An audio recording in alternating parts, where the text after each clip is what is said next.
Merhaba arkadaşlar, nasılsınız? Umarım herkes iyidir. Benim YouTube'daki takipçilerimin sayısı artmış. Çok mutlu oldum. 500 olmuş. Ben sürekli video çekmiyorum. Ona rağmen beni takip ettiğiniz için çok teşekkür ederim. Tabii ki bu bana bir motivasyon verdi. O yüzden yeni bir video paylaşayım dedim. Bugünkü misafirim ise benim Azerbaycanlı arkadaşım Ahmet. Bundan 2 ay önce miydi? O bizim eve misafir olarak gelmişti. O zaman onunla biraz sohbet etmiştik. Bir şey diyeyim mi? O bir Google gibi, yani her şeyi biliyor. Özellikle Kazakistan hakkında, Kazakistan'ın siyaset hakkında, Kazakistan ve Azerbaycan arasındaki ilişkiler hakkında falan. Onunla biraz sohbet etmiştik. Sizinle bugün onu paylaşacağım. Size iyi seyirler diliyorum. Sizde ülkeye en çok yatırım yapan da Niderland. Ama geçen bir haber okudum. Toprağınızın yarısını Araplara arendaya vermiş. Yasa çıktı. Toprak yabancıları satılamaz. Bu yasa Barlabek Sırtlanov'da 1911 yılından beri. Bir de gel Kazakistan sınırına bakalım diyorum. Rusya var. Çin var. 3 tane de altında zavallı duruyor dedim.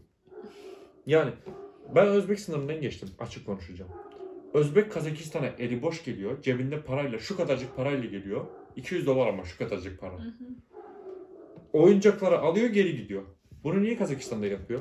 Çünkü size nalogsuz geliyor oyuncaklar Çin'den. Bir Kazakistan'ın komşusuna bakıyorsun, bir de kendi komşusuna bakıyorsun. Tamam, ikimiz de Avrupa ile Asya'dayız. Türkiye'dir. Dünyada 2 kıtada yerleşen 4 tane ülke var. Mısır, Asya ile Avrupa'da yerleşiyor.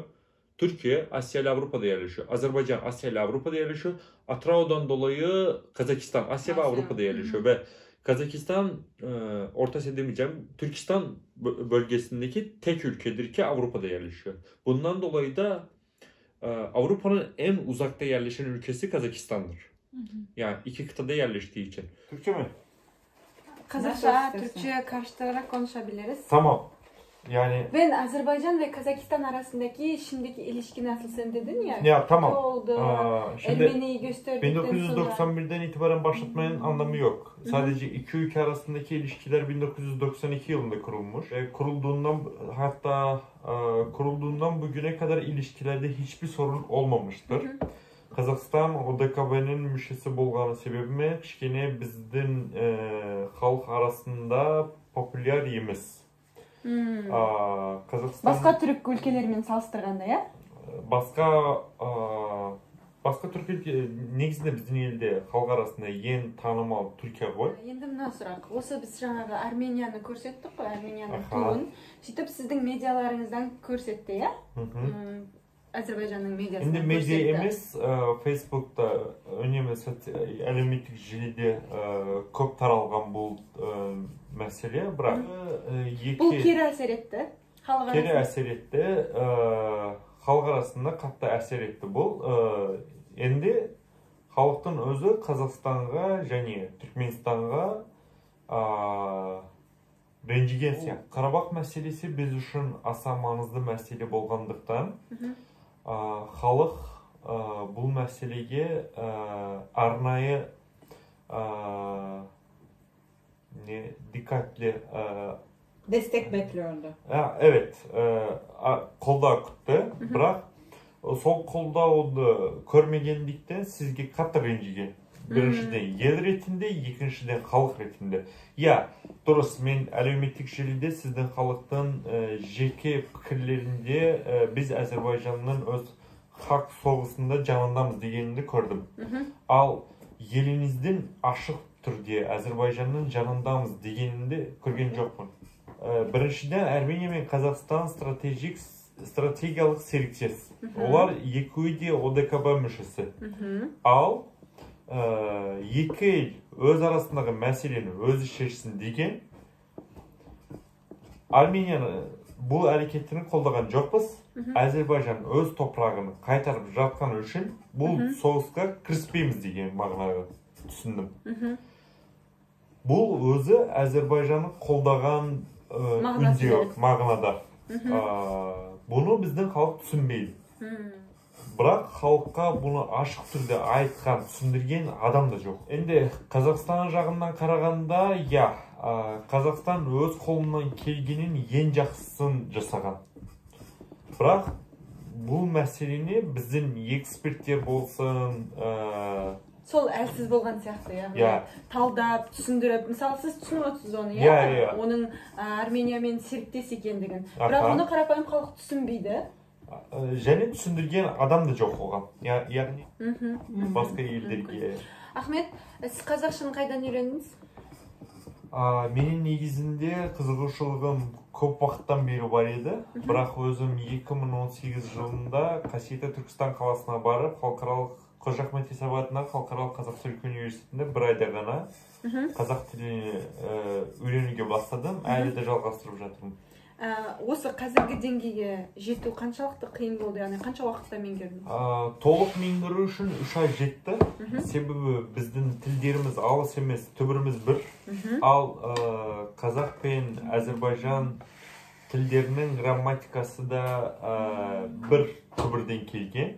Яғни менің ана тіліммен қазақтың тілінің базасы тура бірдей. Түсінікті.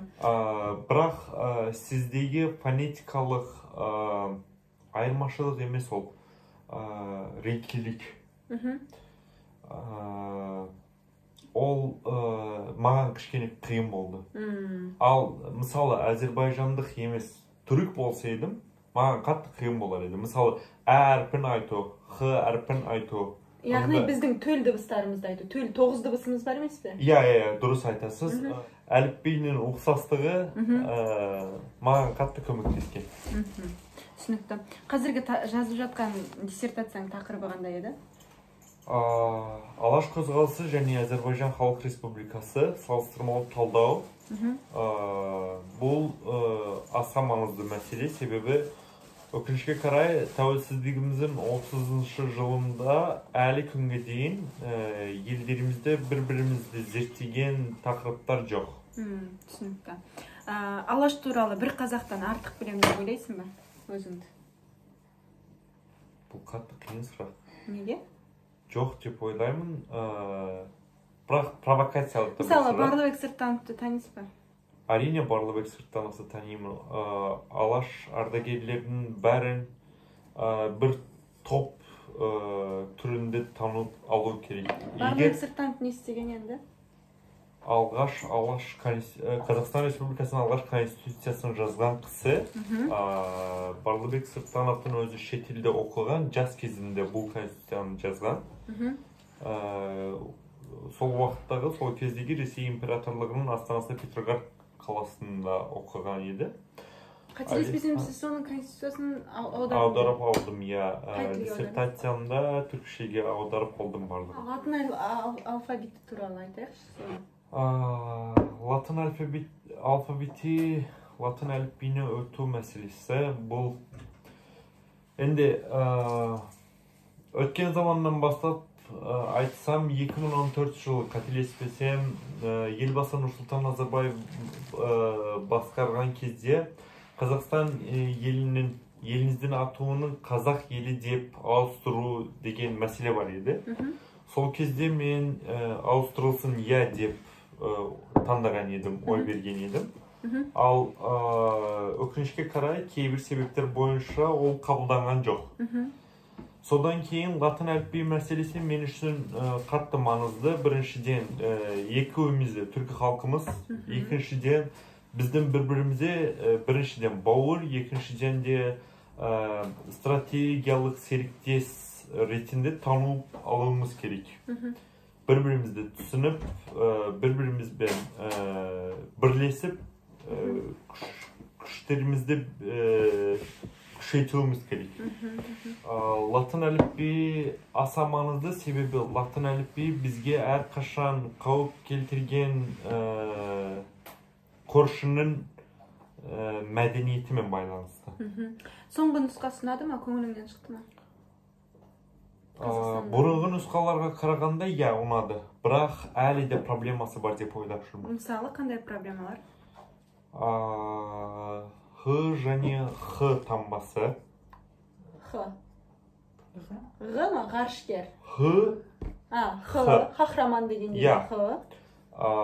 Және Қ. X және H. Тамам. Біздің әліпбиде сол әріптер бөлек жазылады. Мысалы, менің атым Ахмет Хасанов. Бізде Х әрпі көп қолданылған. Егер біз сенің атыңа Х емес, X-ті қоятын болсақ қалай болады? Фарқ бола ма айтқанда? Я, фарқ болады Азербайжан тілінде. Фарқ бола ма деген қалай кетті халқым? Бөлек болады. Айырмашылық бола ма? Мен қателеспесем, Ф әрпі қазақ тілді сөздерде жоқ. Ал Ф әрпін қолдану қажет деп ойлаймын. Ф бүкіл түркі халықтарда қолданылған әріп. Қолданылмаған, мен болсайдым, мысалы, 36 әріп шығар едім. 36 әріптен тұратын әліппе жасап қояр едім. Сол 36 әріптен барлығы латында бір таңбамен көрсету және барлығын қолдану қажет. Енді қазақ тілінде тек ғана қазақ сөздері, қазағи сөздер жоқ. Кірме сөздерді бар. Сол кірме сөздерді жазу үшін бұл әріптер бізге міндетті түрде қажет деп ойлаймын. Рахмет, Ахмет, бүгінгі сұхбатың үшін, жауап бергенің үшін сұрақтарға. Және қазақ тілің өте керемет. Оқасы жоқ, мені тыңдағаным үшін сізге рахмет айтамын. Bu arada video çekmememin nedeni ise biz İzmir'den Ankara'ya taşınacaktık. O yüzden biraz problemlerimiz çıktı. Baktığınız gibi oda bomboş. Çünkü taşınmak üzereyiz.